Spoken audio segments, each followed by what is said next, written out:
नमस्कार सुहास फूड को स्वागत। आज रेसिपी है चिकेन तरकारी बा चिकेन करी।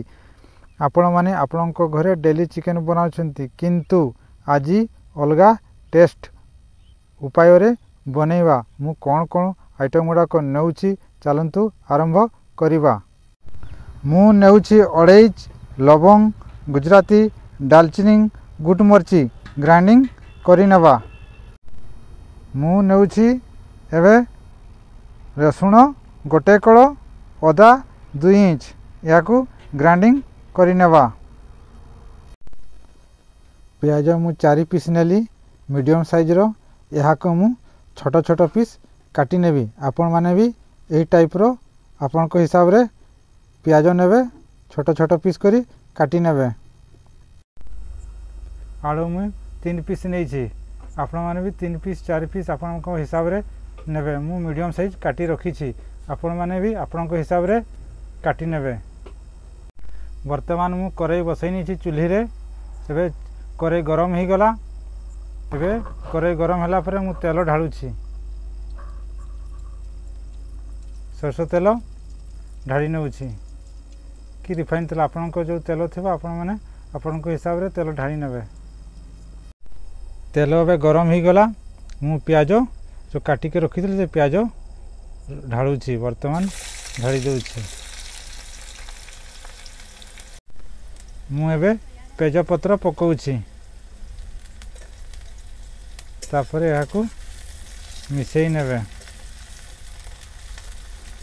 भल भाव रे मिसेइबे। प्याज लाल हेबा पई मिसेइबे।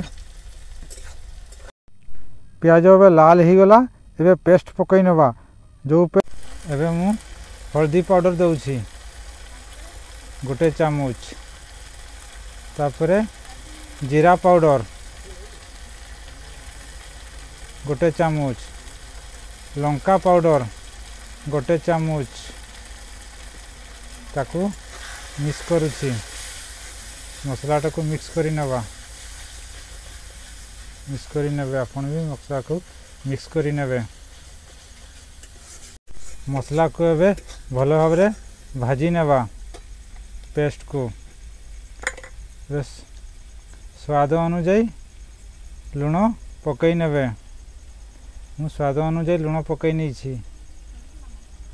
आपण माने भी स्वाद अनुसार लुण पकई नेबे। दे मसला को एबे पानी 2 चामच पकई नेली। हाँ तापरे ताकू मिक्स करी नेबे। एबे गरम मसला जो कराई था दालचीनी लवंग गुजराती ताको सिलर मु बाटी नै थिली। सिलर बाटिले अलगा टेस्ट आसीबो। तेणु एबे मु पकई नउछि। देखंतु हाँ पकई नेली। तापर ताकू मिक्स करी नेली। काश्मीर लंका एवं पकाउछि आधा चामच। ताकू एबे मिक्स करूछि मिसई दउछि। तर कलर ता भलो आसबो देखा पय सुंदर आसबो। मु चिकेन को एबे धौछि भलो भाबरे धौछि। धोई नेबे आपण माने मु धोई नेउछि चिकेन को। एबे मसला पूरा रेडी ही गला। तापरे एबे चिकेन पकई नेबा। मु एबे चिकेन करेई रे पकई नेउछि 700 ग्राम। ता सहित आलू जो मु चाँची के रखी थी आलू 4 पीस ताको भल भाव धोई करी रखी थी। ताको एबे मांस सहित मु कषि नेउछि। आपण माने भी एही टाइप रो कषि नेबे। एसे अलगा टेस्ट आसीबो। मांस सहित कषि नेबे आलू को। मु एबे आलू मांस को ढंकई दउछि सिझिबा पई। ढंकई देली 5 मिनट की 6 मिनट ढंकई दउछि। मीडियम आँच रे दउछि। तेज रे बेसी तेज देले पुड़ी जीवो। ढाकण को ढंकई थिले। एबे 5-6 मिनट हे गला।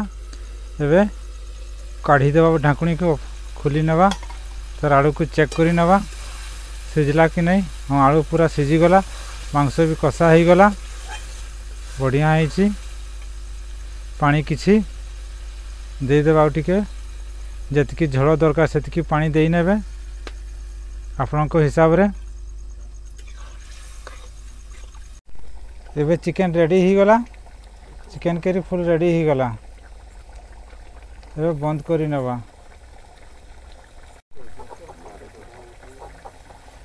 ଯଦି ଭିଡ଼ିଓ ଭଲ ଲାଗିଲେ ଭିଡ଼ିଓକୁ ଆପଣଙ୍କ ସାଙ୍ଗ ସହିତ ସେୟାର କରିବେ, ଲାଇକ୍ କରିବେ, ସବସ୍କ୍ରାଇବ୍ କରିବେ।